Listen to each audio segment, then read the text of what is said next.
यदङ्गदाशुषे त्वमग्ने भद्रं करिष्यसि तवेतत्सत्यमङ्गिरः।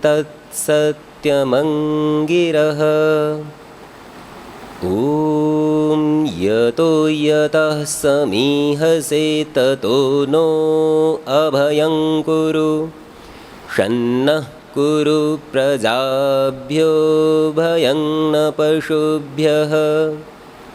ॐ शान्तिः शान्तिः शान्तिः।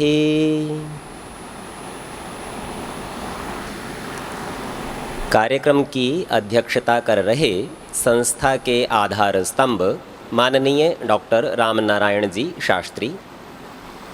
मुझसे पूर्व जो रोचक शैली में सिद्धांत की चर्चा कर रहे थे भजनों के माध्यम से आदरणीय पंडित नरेश दत्त जी, और सभा में उपस्थित रहीं श्रद्धेय आचार्य सूर्या देवी जी, उपस्थित धर्म प्रेमी सज्जनों, माताओं, बहनों और प्रिय बालकों। चर्चा है ईश्वर के स्वरूप के विषय में। चर्चा से पूर्व प्रश्न हो सकता है, ईश्वर का स्वरूप क्यों जानना? क्या आवश्यकता है जी? ऐसा कौन सा काम है जो बिना ईश्वर के जाने नहीं चल पा रहा है? और यदि आप स्वयं का आकलन करना चाहें तो अभी तक ऐसे कितने लोग हैं जो ईमानदारी से कह सकते हैं कि हाँ जी हम ईश्वर को जानते हैं? ऐसे हाथ उठा सकते हैं। बहुत बढ़िया, 3, 4, 5, 10, 12, ठीक है। चलिए, आप जब कहते हैं ईश्वर को हम जानते हैं तो मैं आपसे पूछता हूँ जी, आप जानते कैसे हैं? क्या उसके गुणों से जो उपदेशकों ने बताया, अथवा आपने स्वाध्याय से पुस्तक में पढ़ा, अथवा आपने साक्षात किया है? क्या कहते हैं? उपदेश वाले कितने लोग हैं? ठीक है, हाँ 2, 3, अच्छा कुछ कम हो गए हैं। और स्वाध्याय से जानने वाले?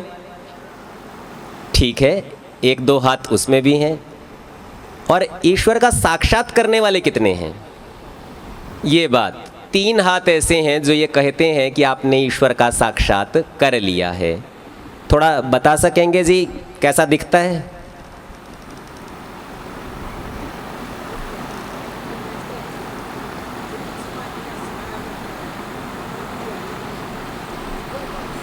ठीक है, माता जी कहती हैं बस आनंद आता है इतना पता है, पर ये आनंद ईश्वर है अथवा ईश्वर का स्वरूप है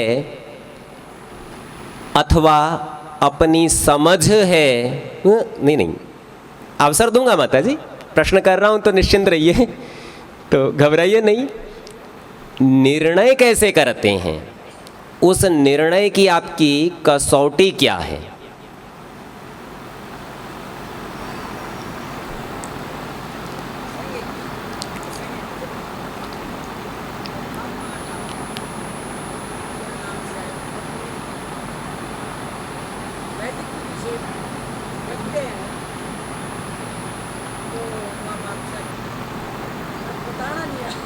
ठीक है, कोई बात नहीं माता जी, और भी लोगों ने हाथ उठाया था, उनसे पूछ लेते हैं। माता जी तो कह रही हैं शब्दों में नहीं अभिव्यक्त कर पा रही हूँ, और वैदिक विधि से किया, संभवतः कुछ ऐसा ही बताएंगी कि वैदिक विधि से किया इसलिए जो आनंद है वो परमेश्वर का ही हो सकता है। जी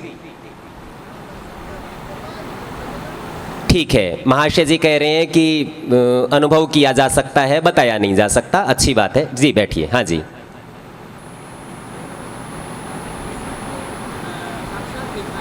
जी हमारा तो प्रश्न ये है ना, आपने कैसा देखा है? हाँ, साक्षात कैसा? जैसे आप मुझे देखते हैं तो मैं एक मनुष्य के आकार में दिखता हूँ, ठीक इसी प्रकार से ईश्वर कैसा दिखता है?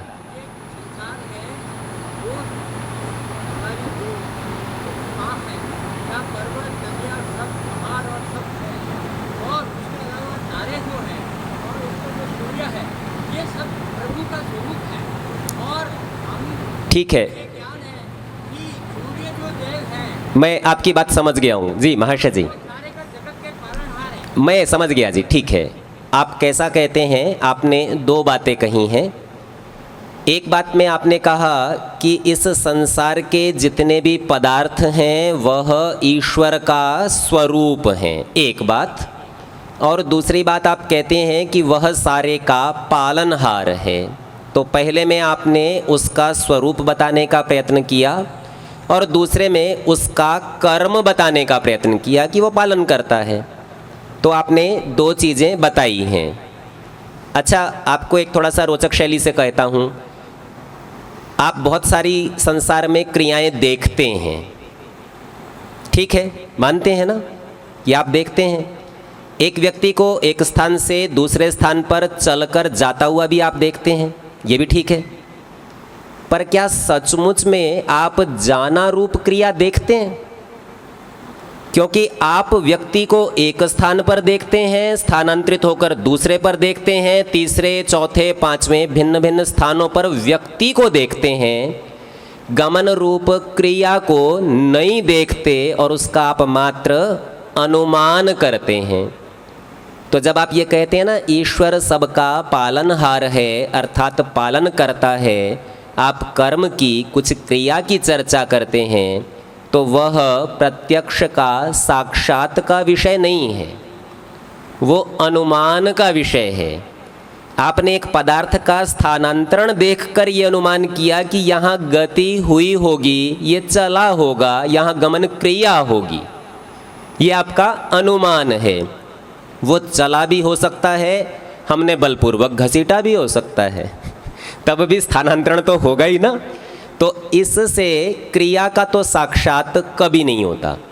तो ये कहना कि मैं परमेश्वर को पालनहार के रूप में साक्षात करता हूँ, ये तो नहीं बन सकेगा। दूसरी बात जो आपने कही थी कि यह संसार के जितने भी पदार्थ हैं उनका स्वरूप ईश्वर का स्वरूप है। तो एक झगड़ा आएगा इसमें। वो झगड़ा कैसा आएगा कि किसी एक पदार्थ का एक स्वरूप होता है। हम स्वरूप शब्द को समझते हैं, स्व माने अपना और रूप माने आकृति, बनावट, कैसा दिखता है, उसके अंदर रंग भी ले सकते हैं, गोरा है, काला है, नीला है, हरा है, गोल है, त्रिकोण, चौकोर, सब ले सकते हैं। अब ये स्वरूप का अर्थ हुआ अपनी बनावट। अगर ये अपनी बनावट है तो एक पदार्थ की बनावट एक प्रकार की होती है, दो प्रकार की नहीं होती। और अगर बनावट बदल जाती है तो आप कहते हैं इसका तो स्वरूप ही बदल दिया आपने। ये यहाँ का भवन है ना, ये जो न्यास का आप देख रहे हैं, कुछ वर्ष पहले मैंने तो नहीं देखा था पर सुनता हूँ, बोले यहाँ बहुत लंबे लंबे कांटे, बड़ी बड़ी झाड़ियाँ थीं। मंत्री जी ने भागीरथी पुरुषार्थ किया और न्यास का स्वरूप ही बदल दिया।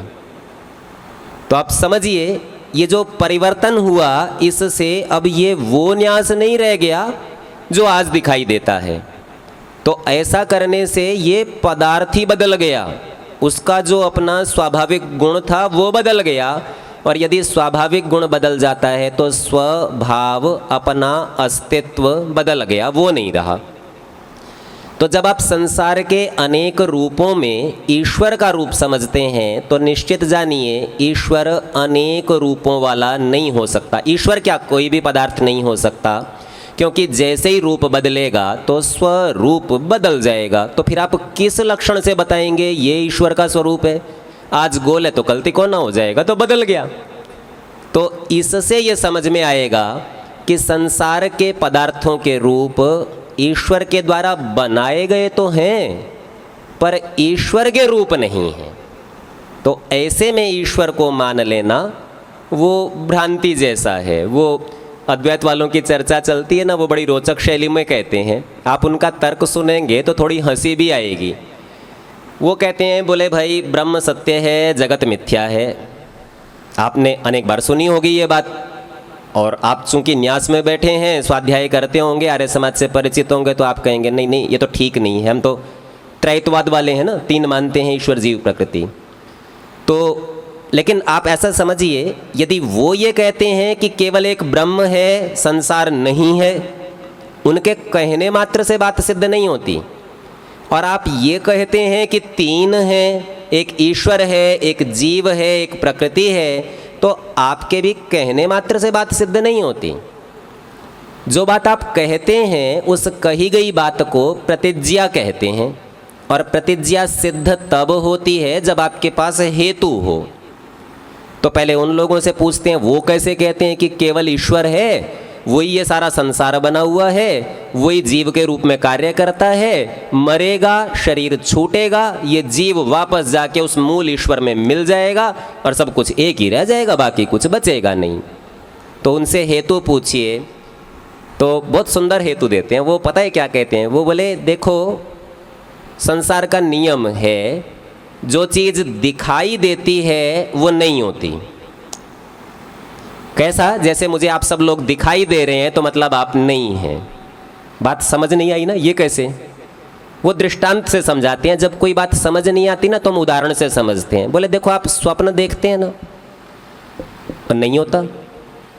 स्वप्न में भय लगता है, शेर आ गया खा रहा है, नहीं होता। तो बोले जो चीज़ दिखती है वो नहीं होती, जैसे स्वप्न में जो भी देखते हो वो नहीं होता, तो ये संसार भी देख रहे हो तो बोले नहीं है। ठीक बात है ना? तब तो अद्वैत टिकना चाहिए ना, क्योंकि ये तो संसार दिख रहा है, ये तो हो ही नहीं सकता। नियम से, दृष्टांत से बात समझ में आने लगती है। पंडित गंगा प्रसाद उपाध्याय जी ने इस झगड़े को सुलटाया। वो बोले चलो ये मान लेते हैं ये संसार स्वप्न है, पर आपको स्वप्न की बात झूठ तब पता चलती